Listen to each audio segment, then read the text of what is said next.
Hello everyone, good evening. This is Shivaram Krishna. I'm going to discuss the geography and environment because both are related, interrelated. I can discuss about that. In total, in this exam, we have around 20 questions. 20 questions in combining from geography and environment.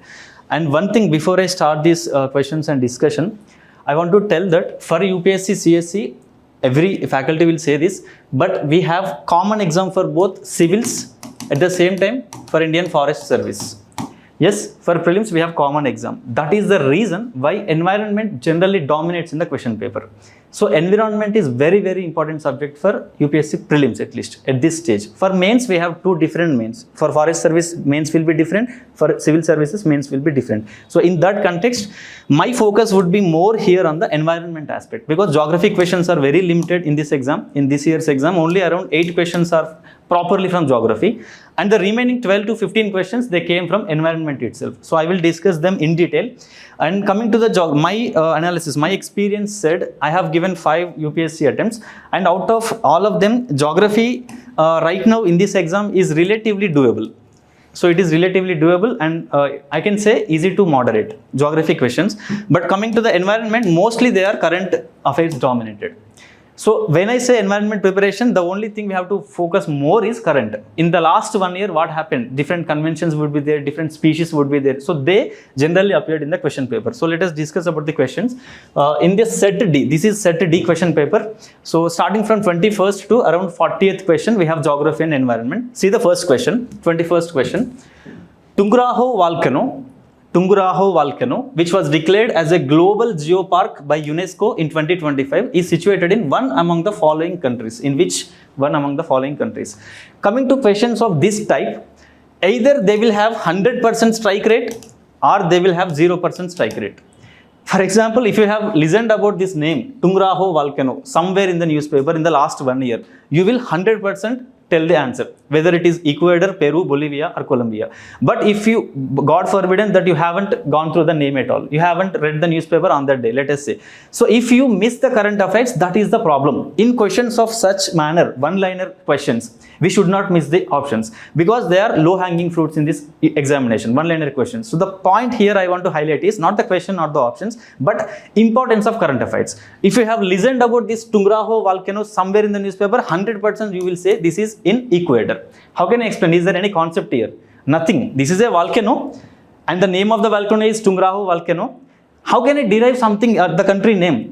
We can't do anything. It is not a concept. It is simply a fact. So questions of this type, they will either have 100% or 0%. We shouldn't miss them. So please focus on current affairs. Whenever you have a volcano, whenever you have some natural disaster, you have to take a point, noting it down. So here the answer is Ecuador, but basic facts about it. Tunguraho volcano. When I say Tunguraho, it actually means the throat of fire.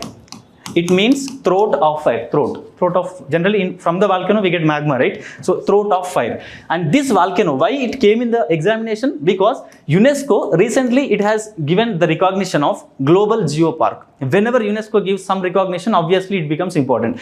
Different types of recognitions are there. For example, we have national parks, we have biosphere reserves, we have wildlife sanctuaries in India, and we have even what I can say, internationally, Man and Biosphere Program was there.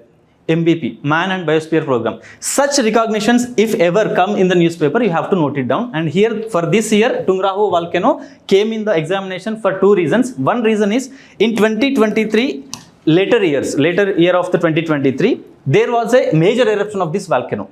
Tunguraho volcano. And not that, the importance was for last 1 year, 23 to 24, for 1 year, the volcanic eruptions, the ashes were still resuspending in the air itself. So that is the intensity of the volcano. For that reason, UNESCO has tried to give some recognition as a geopark, because it had to conserve that natural pristine environment. People shouldn't go there. It has to be first conserved, and after that what we can do to let this volcanic effect on the human environment to come down. We can do something there, but here the current affairs part is dominating. That's the reason the question came here. Tunguraho volcano, it is in Ecuador. Ecuador is a country of which continent?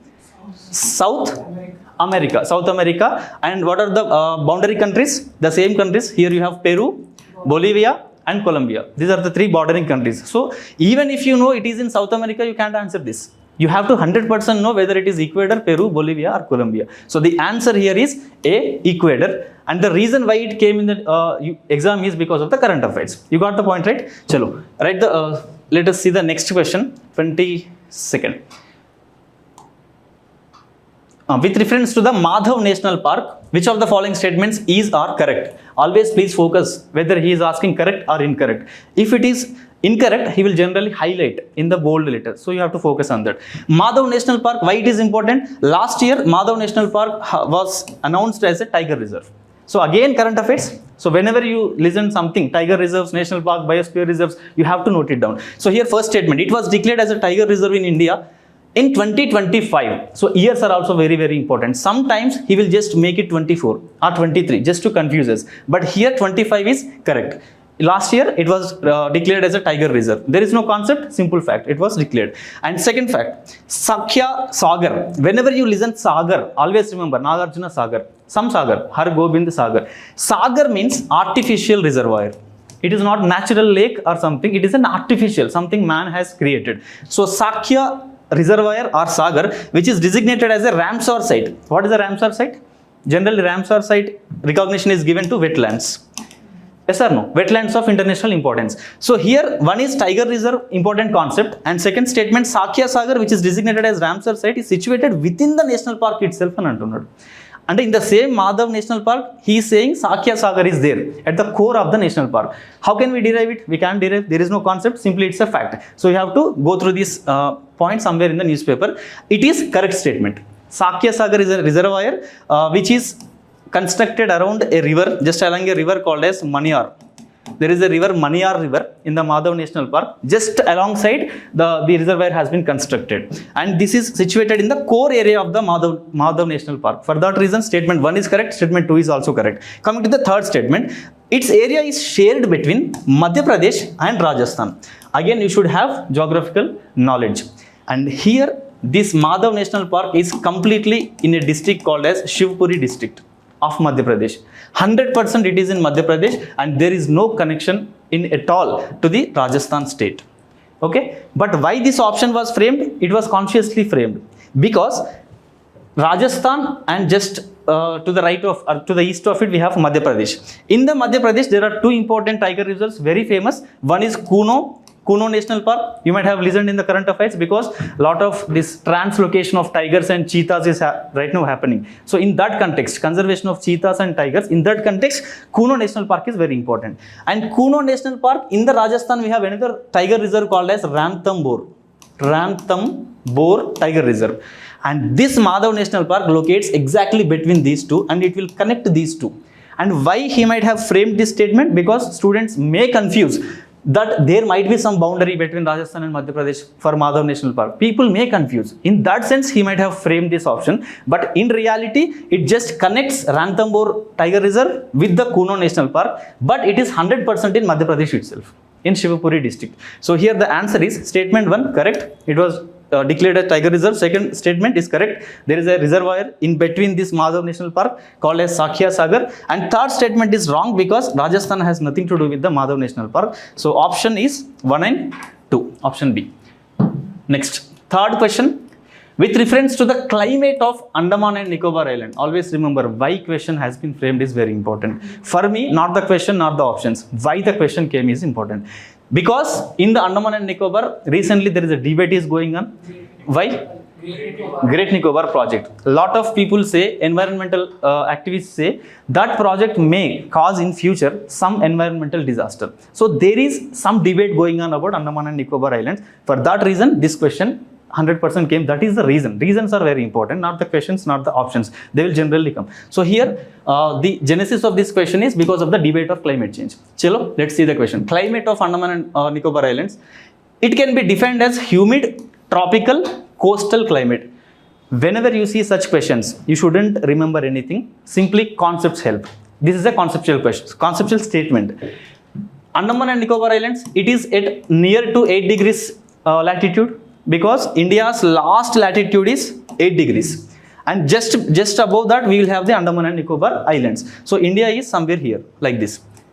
Okay. So somewhere we have Andaman and Nicobar. Here 8 degrees means 23 and half degrees to 23 and half degrees. This total climate is called as which type of climate? Tropical climate. So first tropical climate, this is correct.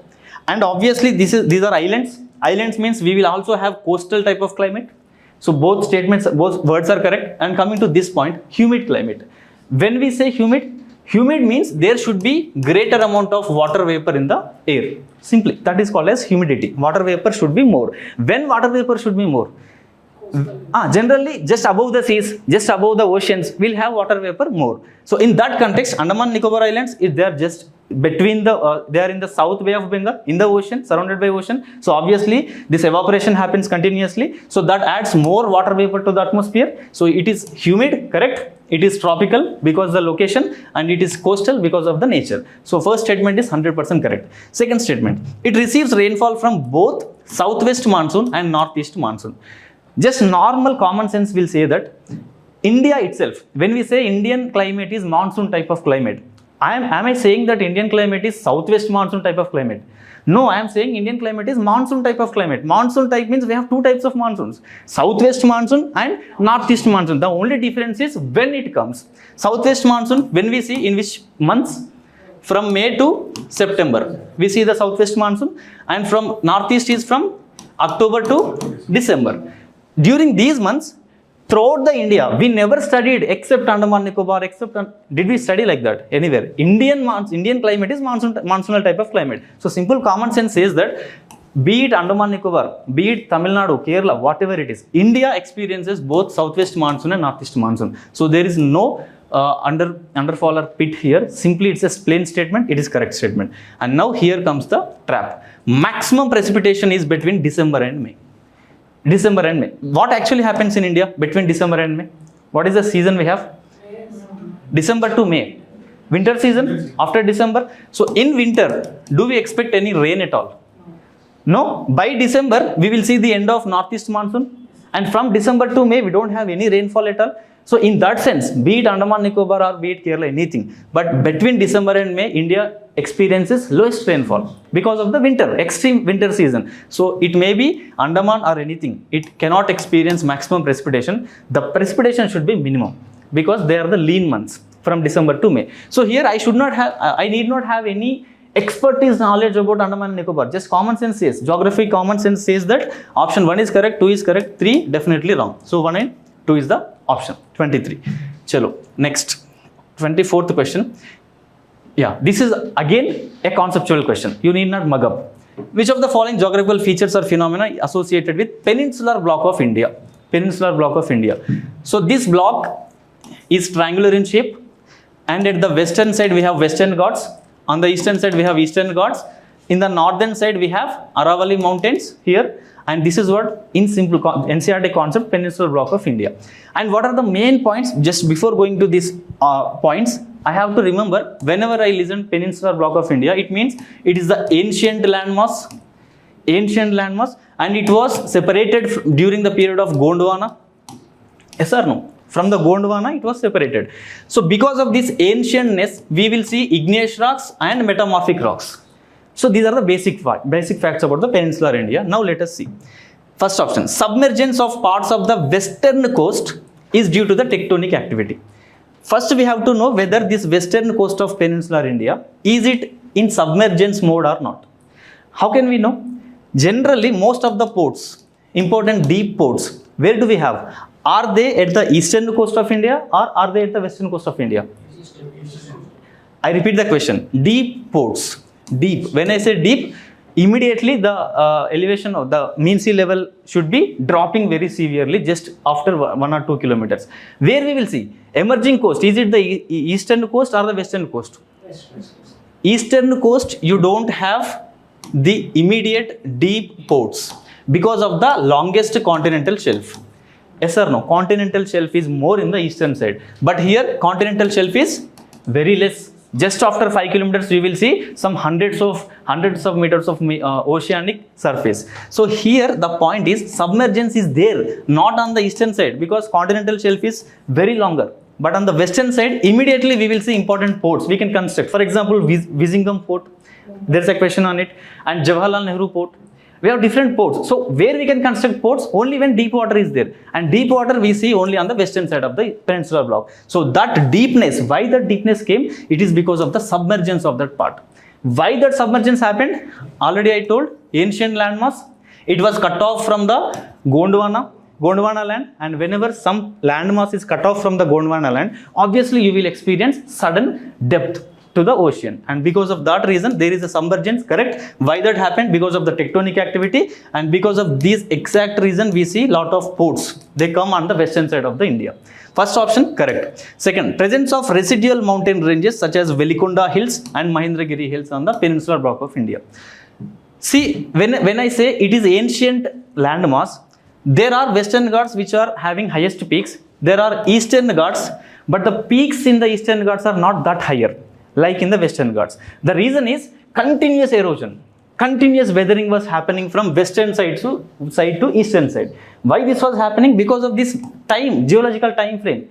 Some millions of years ago, since then peninsular block was there, na? So eastern Ghats, continuous eastern Ghats were right now, they are not at that height because of the erosion or weathering activity which is going on. For that reason, whatever the mountains which were there in the eastern side, eastern Ghats, they are residual mountains. When I say residual means, they are not in their original form. Originally eastern Ghats are up much height, but still right now if you see, their height reduced, just like Aravalli mountains. Aravalli mountains now oldest mountains, so we don't see much height there. In the same way, eastern Ghats also, the height reduced because of the erosion, continuous erosion. And here this residual word is important. When I say residual, it means after erosion, the peaks are now reduced. Examples he has given, Velikonda hills were there, Mahendragiri hills. Where is Velikonda hills? They are in the AP, eastern Ghats, and Mahendragiri hills, they are in the Odisha. So both these hills, they are simply nothing but residual mountain ranges. That is the statement he has said, and this is 100% correct. Why residual? Because of the long-term nature of the peninsular block. There is continuous erosion and weathering. Now third one, there is a deep V-shaped river valley formation by fast flowing rivers. Where do you see fast flowing rivers? Whether do you see in Himalayas or in the peninsular rivers? Himalayas. Because of the young fold mountain nature of the Himalayas, you will see the rivers which are also young in nature. So whenever they come from the highest peaks, they generally erode everything along with them. So gorge formation, river valley formation, that happens in the Himalayas. So that is the main difference between Himalayan rivers and peninsular block rivers. So here, because of the ancient nature of the peninsular block, we don't see fast flowing rivers. The rivers are very slow. Here, they don't form any deep gorges. Only exceptions were there. For example, Narmada river, for example, Tapi river, they form as just localized gorges. But that we should not take here as a generalized fact. The generalized fact is only Himalayan rivers form the deep gorges. But coming to the peninsular rivers, they don't form any deep gorges because they are not fast flowing rivers. So this option is wrong. 1 and 2 are correct. So option B is right answer. Coming to the 25th question. Okay, Sagarmala program of the government of India. So simply, if you know current affairs, simply this is a current affairs based question. Sagarmala program seeks to achieve port-led economic growth. Sagar, ocean, Mala, that means garland. How we can garland the ocean? Through the ports, construction of the ports. So here ports are the instruments of economic growth, correct? And through cost-effective and sustainable coastal infrastructure. This is a very generic statement. Sagarmala program, we generally do ports development. Through the ports development, what happens? India develops. So that is the essence of this statement. This is correct. Coming to the second one, the success of the Sagarmala program is reflected in the significant growth in coastal and inland waterway shipping along with the improved global ranking. Simply what he is saying is, this is what Sagarmala is, and this is achieved through evidence of this. What is the evidence? He is saying in the recent days, coastal shipping has been increased and inland waterway has been, shipping has been increased. He himself is saying it is increased. Why? Because of the Sagarmala project. So he is asking whether it is right or not. Obviously, when you launch a program, when you are going on constructing the ports and everything, shipping will increase. That here the two important components of Sagarmala. One is coastal shipping and coastal port infrastructure. Second component is inland water infrastructure. We have National Waterway 1, Ganga River, and National Waterway 2 over Brahmaputra River. So here also we are constructing the ports for the freight movement, for the passenger movement. So this is happening under the Sagarmala project. Na? So obviously shipping will increase. Definitely increase. That shipping coastal and inland waterways will increase. At the same time, whenever you construct more ports, our performance at global stage will also increase. Our ranking will increase. So it's a very generic statement. Statement 1 is correct. Statement 2 is also correct. Third one, Sagarmala 2.0 aims to position India as a global maritime innovation hub, aligned with the Atmanirbhar Bharat and Vikasit. Very generic statement. If you read it just like a government document, if you feel like a government document, like a boring statement, that obviously will be correct. Okay, whenever you see government documents, you will see alignment with Atmanirbhar Bharat, alignment with Vikasit Bharat, Amrit Kal 2047. So this is right statement, but this is not enough. The options are the actual question. That's the reason I did not focus much on the statements. The actual question is this. Here comes the real challenge. Which of the above relationship statements is correct? Statement 2, that means improvement of shipping, that statement, it validates the effectiveness of the strategies which are envisioned in the statement 1. Statement 1 says port development so that India develops. Statement 2 is saying because of the Sagarmala, shipping increased, coastal shipping and port inland shipping increased. So he is saying that whatever the strategies which are envisioned in the statement 1, the goals, they have been achieved through statement 2. Statement 2 explaining that it is happening right now, shipping is increasing. Is that correct or not? Yes, because of the Sagarmala program itself, coastal shipping has been right now increasing. So statement 1 obviously correct. Statement 3, what is statement 3? Sagarmala 2.0, which was launched in 2025, whereas Sagarmala original project was launched in 2015. Okay, Sagarmala 2.0, which is trying to make India as an innovation hub, that was the statement, right? So this extends the objectives of statement 1, obviously, because it came after 10 years. So it is extending the objectives of the statement 1. Statement 1 is just simply port-led development. But statement 3 is making India a maritime innovation hub. So there is an extension of objectives, correct? By embedding them into future-oriented innovation framework, generic statement, and obviously right statement. And here comes the trap, statement 3. Statement 1 contradicts the statement 3. You don't read anything, just read the line and you can just eliminate it. Why? Statement 1 is port-led development so that India develops. Statement 3 says in future, Sagarmala, by 2047, we have to achieve the maritime innovation hub. Is there any direct contradiction between statement 1 and statement 2? If statement 3 says we have to become great in port development by 2047, that means he is saying statement 1 is opposite. Is there any emotion that you get by reading the statement 1 that India should go back not to develop the ports? Is there any voice like that in statement 1? No, right? So contradiction, there is no contradiction. So obviously 3 is wrong, only 1 and 2 are correct. So option is B.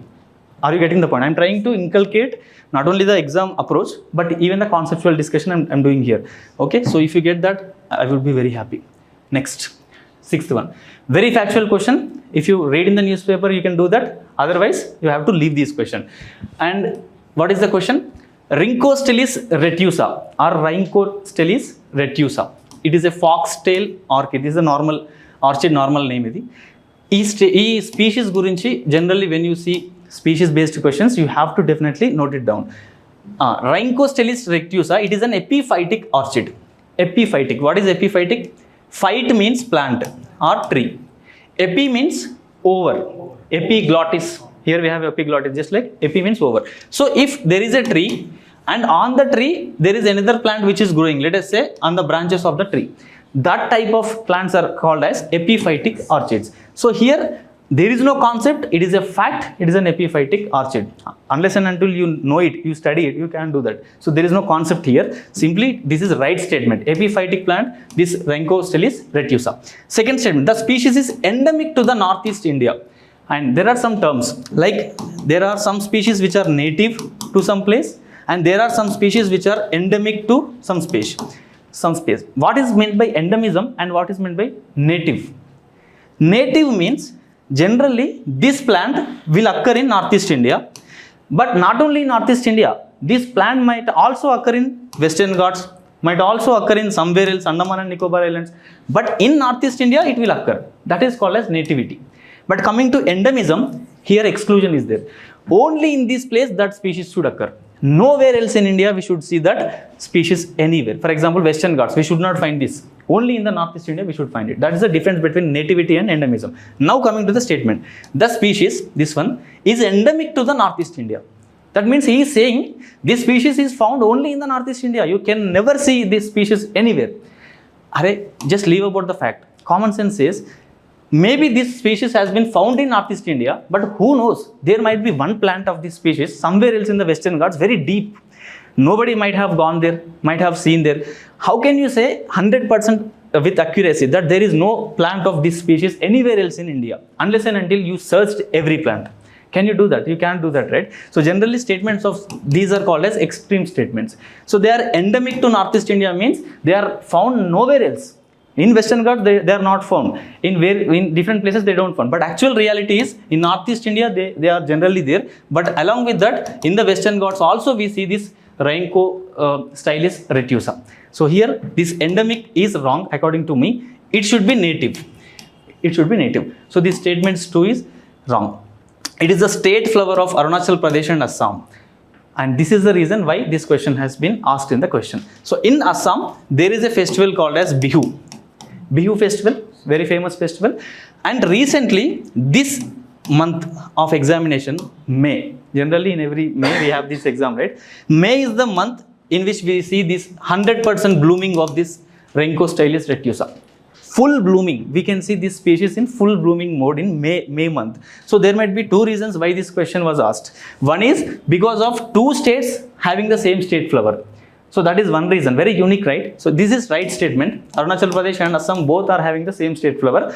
That is one reason. Second thing is it has some cultural significance, just like Telangana has Tangedu, cultural significance. So a question can be asked, just like that here Rhyncho Stylis retusa is a culturally important flower for both Arunachal Pradesh and Assam. So this statement is correct. First statement, epiphytic orchid, is correct. But coming to here, this should not be endemic. It should actually say native. It is not endemic to Northeast India because we found this species in Western Ghats also. So 1 and 3 are correct, and that is the option B. Next question. Which of the following statements regarding Moidums? Why Moidums was asked? Because last year again UNESCO recognized it as the World Heritage Site. So current affairs based question, very important. What are Moidums? Simply, in the Egypt we have pyramids. What are pyramids? They are burials. Pyramids means simply burials, right? So just the practice of burials, Egyptian pyramids were there. In the same way, in Assam, there is a kingdom called as Ahom Kingdom.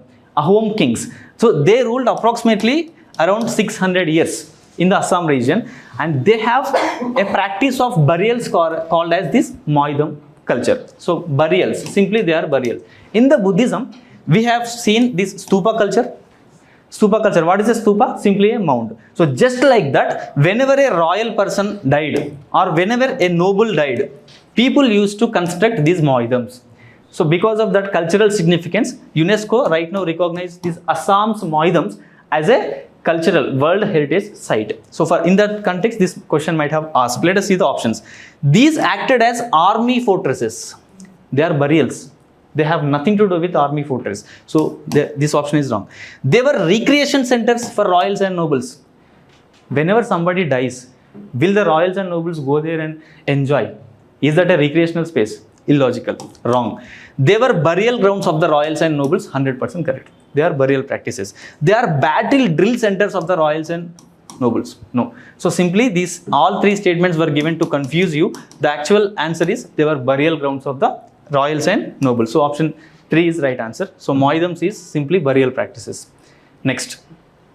Very beautiful question, because whenever you see something about livelihood of the people, something about democratic values, democratic local fisheries population and their livelihood, UPSC will definitely focus on that. Be it world concept or be it Indian concept, whenever government goes to the grassroots, there definitely a question comes in the UPSC. In that context, this question is asked perhaps.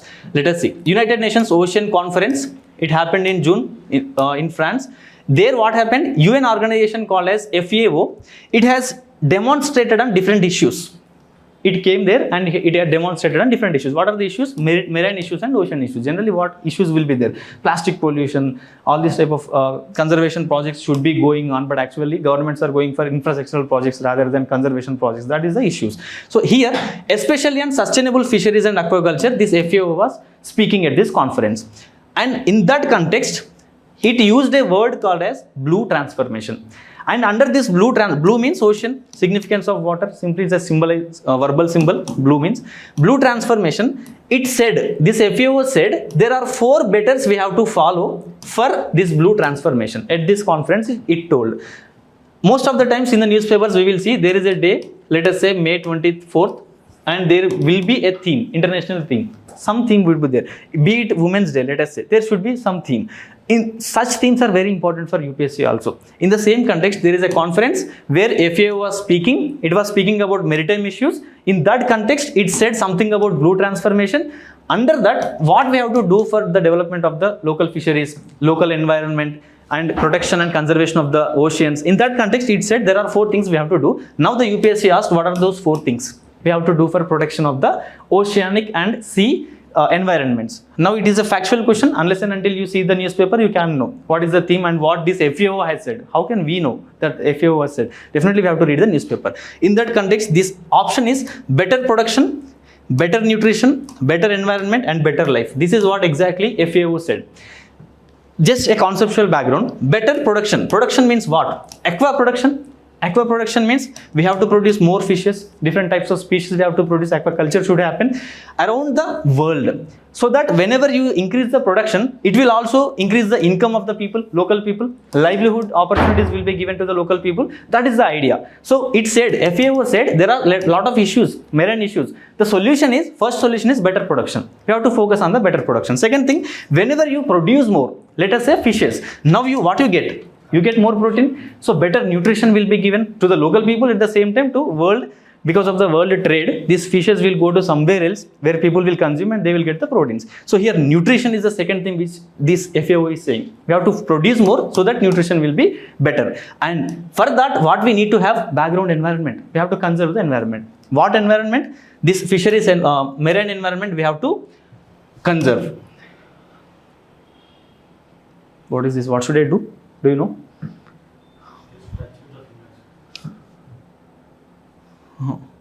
No.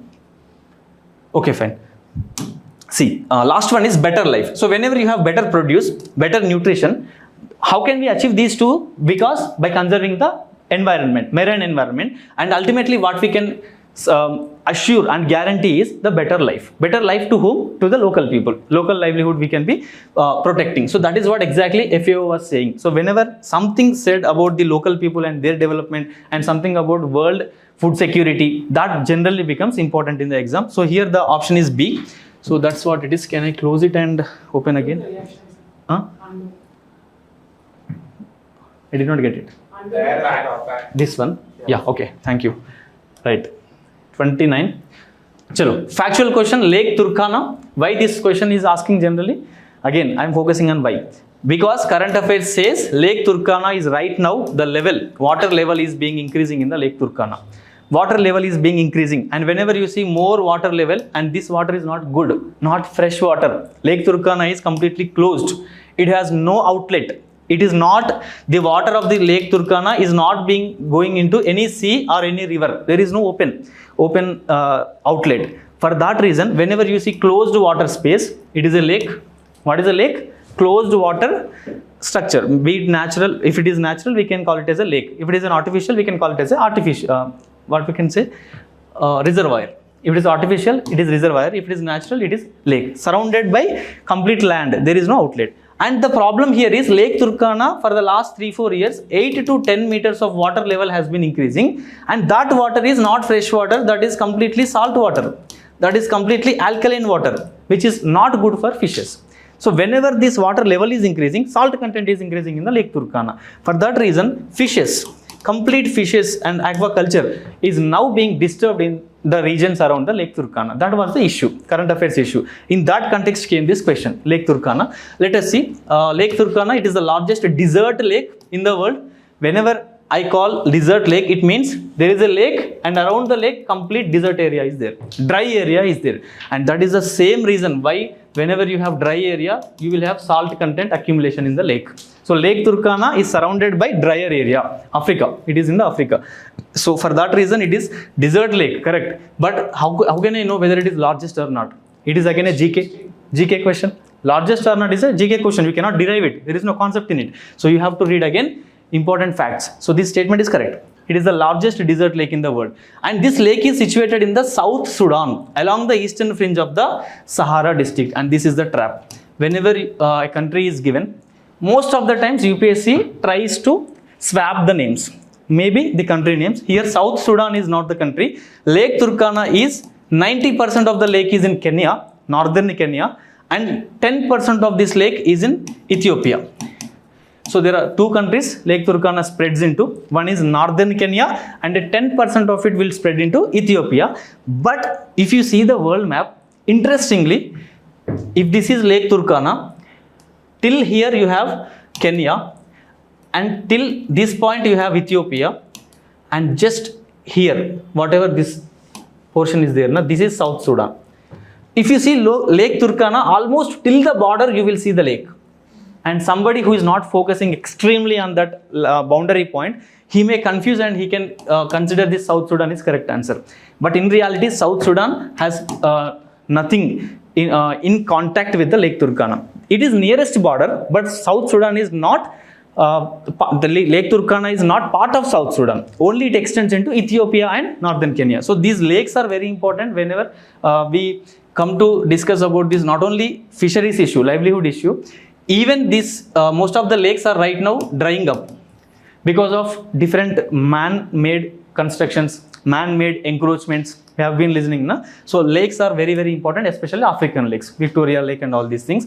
In this context, this country is wrong. It should be Kenya and Ethiopia, not South Sudan. The lake is listed as UNESCO World Heritage Site and is also referred to as Jade Sea. Till here, current affairs dominated, correct statement. UNESCO World Heritage Site, Lake Turkana.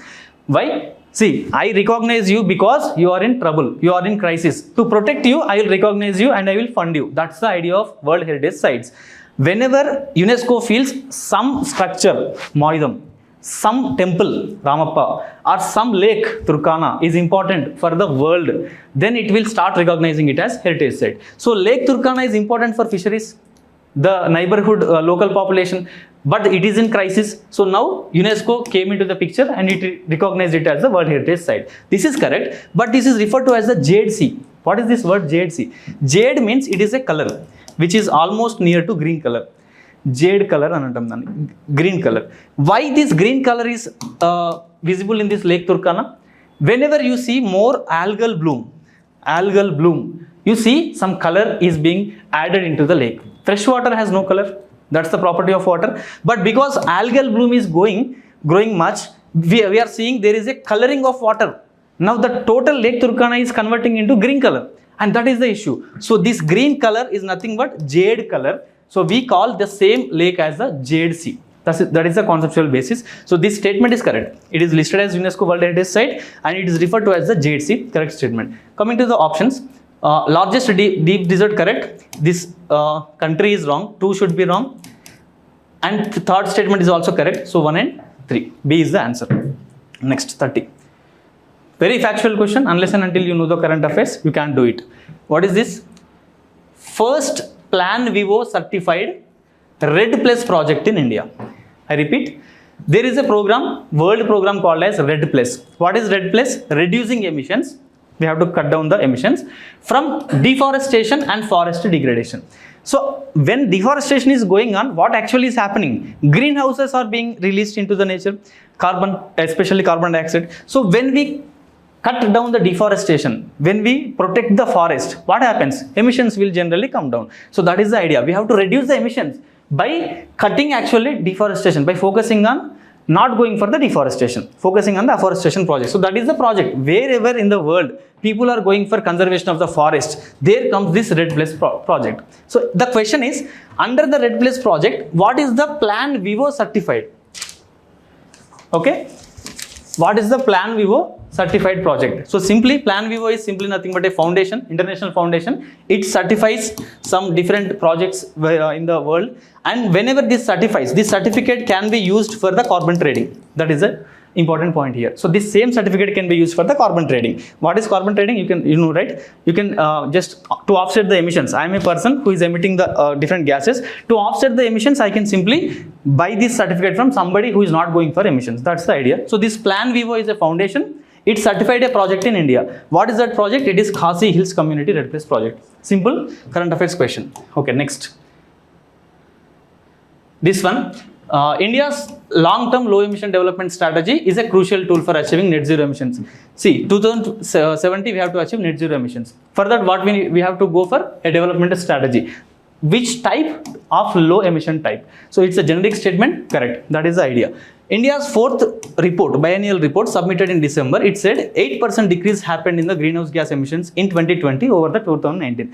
That means our aim is to reduce the emissions, and the report says, yes, exactly that is happening.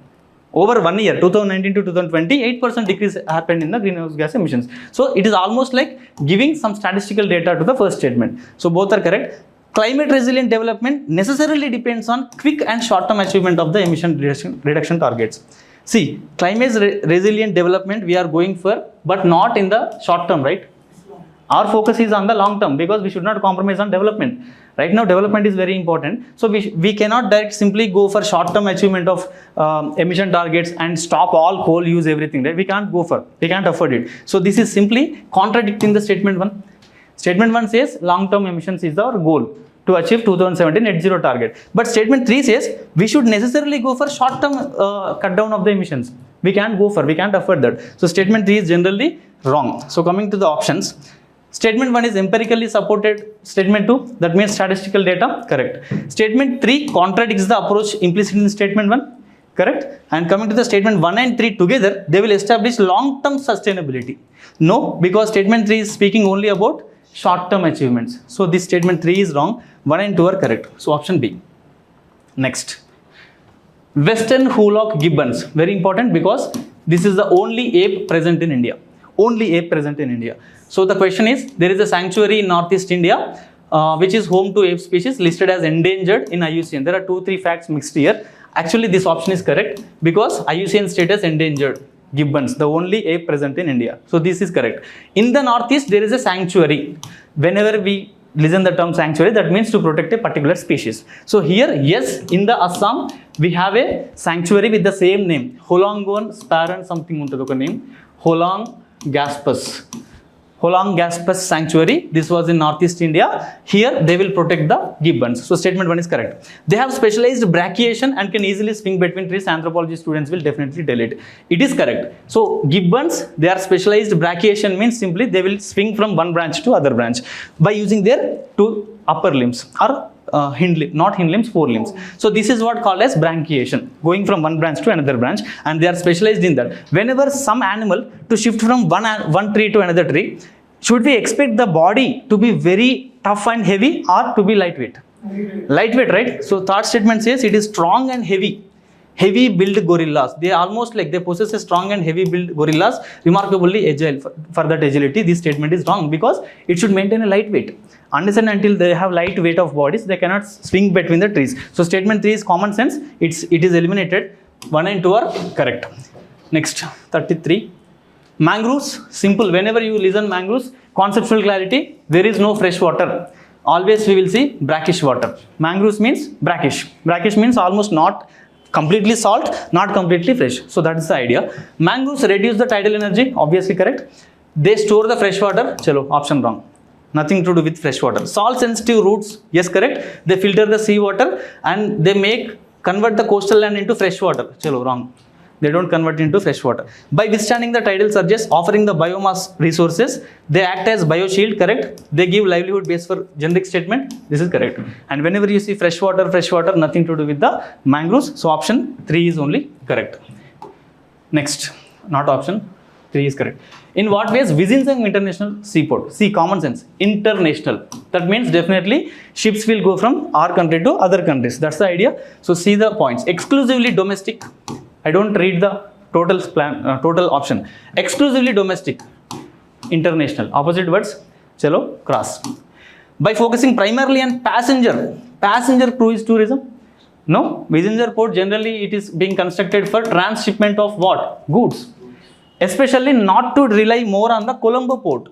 We are relying more on the Colombo port right now to reduce the reliance on the Sri Lanka's port, we are right now constructing 2 projects. One is Great Nicobar project in Andaman and Nicobar, that's the issue, and on the western coast we are constructing Vizinjam international project. So here the statement says for passenger cruise, no, nothing, it has nothing to do with passenger. And third one, generic statement, by leveraging natural deep raft.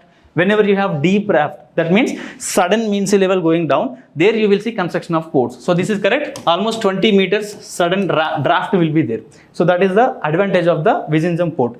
Strategic location, obviously, to reduce dependence on foreign transshipment ports, Colombo ports, enhance revenue retention, reposition, all these are generic statements. So that's the idea of transshipment of this port itself, construction of port. So first statement is obviously wrong, second statement is wrong, third statement only correct. So option D. Next, identify the Indian subcontinent river for these features. Antecedent river, what is meant by antecedent river? A river which is there before the formation of Himalayan rivers. Simple fact, a river which is existing before the formation of Himalayan rivers. Such rivers are called as antecedent. Even after the formation of Himalayan rivers, they will just cut through the Himalayas, but they don't change the direction. Such type of rivers are called as antecedent rivers. So what are such type of rivers? One is Satluj, same antecedent river. Another one is Brahmaputra, antecedent river. Even Indus, antecedent river. So here confusion, to just make you confused, he has given almost antecedent rivers. It flows through 3 countries. Brahmaputra, let us see, it started in Tibet, then it comes into India, then it enters as Jamuna in Bangladesh. So obviously we can say Brahmaputra can be one of the answer. But still Indus, it also starts in the same, and it goes to Pakistan through India. And again Satluj, it also starts in the same Tibet, and again through India, it again confusion. So with the second statement also we can't deduce the right answer. Third one, it originates in the Tibetan plateau. Tibetan plateau, again you will see Brahmaputra, Tibetan plateau itself. One we can eliminate, Teesta. Teesta is origin in the generally Sikkim. So Teesta is eliminated. Coming to these 3, it doesn't form distributaries. In India, we don't see distributary formation for Brahmaputra, because when it enters the mouth of the sea, there the distributaries are generally formed. That is in Bangladesh. So in India, we don't see any formation of distributaries. So the answer is Brahmaputra for this question. Okay, next. Time is very less for me, I have to rush. Now, which of the following are not correct? Very, very important, not correct. Uttar Pradesh sharing boundary with highest number of other Indian states, correct. Because UP is sharing border with almost 8 states and 1 NCT, National Capital Territory of the Delhi. That means 1 union territory and 8 states, and this is a factual option, correct. Second one, Rajasthan shares longest international border among all Indian states, wrong statement. What is that state which is with international longest boundary? It is West Bengal. Okay, so this is not Rajasthan. Our answer should be not correct. We have to identify the not correct. That means definitely this option 2 should be there in the answer. And Sikkim is the only state that shares its boundary with just 1 other Indian state. Sikkim, correct. Sikkim states boundary with only West Bengal. That is correct. But along with Sikkim, even Nagaland also having the same feature. Nagaland will have boundary only with Assam. So there are 2 states. But here he says Sikkim is the only state that shares its boundary with other Indian states. But in this context, this Nagaland and Assam, it has some boundary disputes. Even till today, there is no established boundary between Nagaland and Assam. So technically, for exam purpose, for textbook purpose, generally we see Sikkim is the only state as a right statement. So in that sense, we can see option 2 should be there, 2 should be there, and 3, Sikkim is the only state. 1 definitely should not be there because it is a right statement. 1 should not be there. 1 should not be there. Either 2 and 3 or 3 only. But definitely 2 is a wrong statement. So 2 and 3 is the answer. Okay. Next. Last 3 questions. Amur falcons. It is a migratory bird. It comes to a lake called as Doyang Lake, which is in Nagaland every year. That's the concept. Here the questions are, it showcases, that means a bird coming every year. It showcases the sustained local conservation efforts which can contribute to arrival and protection of migratory birds. Are local people mancha kashtapadtunte continuous ga birds vasta untayi pota untayi. Aa vishayanni cheptunnadu correct kada, right point. Conservation efforts. Second one, it reflects em cheptundata global success అయిన ఒక ప్రాజెక్ట్లో ఈ migration చూసి మనం ఒకటి చెప్పొచ్చు. ఏంటంటే అది అడ్వాన్స్డ్ ట్రాకింగ్ టెక్నాలజీస్. ట్రాకింగ్ అంటే ఒక బర్డ్ వెళ్తుంటే ట్రాక్ చేయడం. అలాంటి ఇప్పుడు రేడియో ఫ్రీక్వెన్సీ తోటి కూడా మనం ట్రాక్ చేస్తున్నాం. అలాంటి టెక్నాలజీస్ ఉన్నాయి. కానీ that will guide the migratory birds back to their stopover sites. అంటే ఒక బర్డ్ ఎటు వెళ్ళాలో కూడా మనమే ఒక డివైస్తోని గైడ్ చేయగలుగుతున్నామా right no?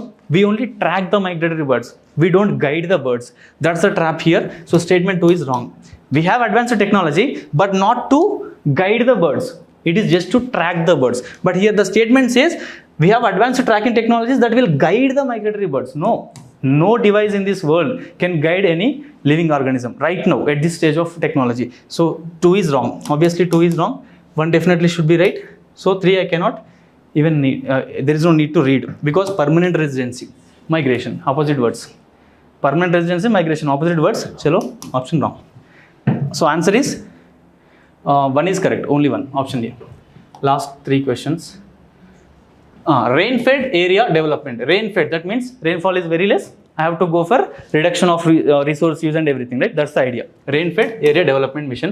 Encouraging monoculture in rain-fed areas. Monoculture means just going for only one crop, one type of crop. It is completely illogical. It is against nature. Nature will support only diversity.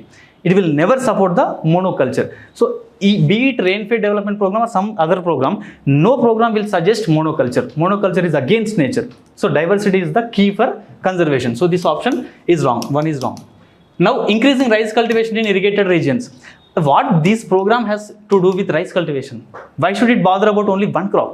It has nothing to do with one crop, right? It should focus on what area development, not on crop development. So rice, nothing to do with the rain-fed area development program. It generally to enhance the productivity and to minimize the climate risk through integrated farming system. Integrated means you have to go for farming, agriculture, domestication of plants. At the same time, you have to go for domestication of animals, pastoralism. Combining these two is nothing but integrated farming system. So obviously this is right. So 3 is only right. Last 2 questions. OECO-TEX certification. TEX means textile. So this certification is generally given to chemical-free textiles. If you are making a textile without any use of chemicals, harmful chemicals, and environmental friendly textile, that means this certification will be given to you. And whenever you get that certification, what happens? That's the question. See the first one, it allows Indian exporters to compete in high-end markets where these chemical-free products are prioritized. Obviously, right? European countries, North European countries, they generally prefer what? Environment friendly textiles. So we can go there. If we have this certificate, our textiles can go. Eri silk can go there and compete there in the market. So option 1 correct.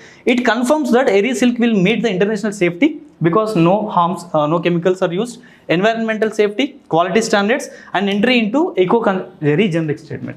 So when you have this certification, obviously every country will allow your textile to be sold in that market. So option 1 is correct, option 2 is correct. And last question in this environment and geography session. Ships Strait of Hormuz to enter into Indian Ocean. Which country's ships must pass through the Strait of Hormuz to enter into Arabian Sea? That means you have to know first Persian Gulf, okay, then Gulf of Oman, then you will have Arabian Sea. So first Persian Gulf countries you have to know, then here you will have Oman Gulf, and then Indian Ocean, nothing but Arabian Sea. Now the question is, what are the important countries? They must pass the Strait of Hormuz to reach the Arabian Sea or Indian Ocean. So we have first Iraq, Persian Gulf flow, we see first Iraq, after Iraq, Iran, and then you will see here Kuwait, here Bahrain, here Oman, Saudi Arabia. These are the Persian Gulf countries. So Bahrain, yes, Persian Gulf country. It has to pass through the Strait of Hormuz. Syria, it has nothing to do with Persian Gulf because it is other side of the Western Asia. So it is generally connected to Mediterranean Sea. So it has nothing to do with the Persian Gulf, right? So Syria need not cross the Strait of Hormuz. Qatar, obviously yes, it has to pass through. Egypt has nothing to do with Persian Gulf because Red Sea is there. Through Red Sea, it can enter the Indian Ocean. So here only 2 countries, Bahrain and Qatar, their ships must cross through the Strait of Hormuz to reach the Indian Ocean. So here options 1 and 3 is right answer. So these are the questions from geography and environment. So I'm very sorry for longer session, but I try to give you the conceptual basis also for every option. So I think this year paper is relatively moderate paper. When I have to judge it, moderate paper. That means not very difficult. Obviously, when I am explaining, you might have felt it, right? They are not very difficult. The problem here is the options. Options are very difficult, so we have to play the game of these options. You have to learn, practice more and more mock tests so that easily you can crack it. The concept and conceptual clarity is key in every subject, not only in geography and environment. In every subject, please focus on concepts. Don't rely on any shortcuts. Shortcuts will never work, because if those work in this year, definitely UPSC will change the pattern next year. So all effort will just go into vain. Please don't focus on shortcuts and anything. Only key is the concept. When you have conceptual base, obviously any pattern you will just crack it. Okay, so all the best for your mains, and thank you for this session.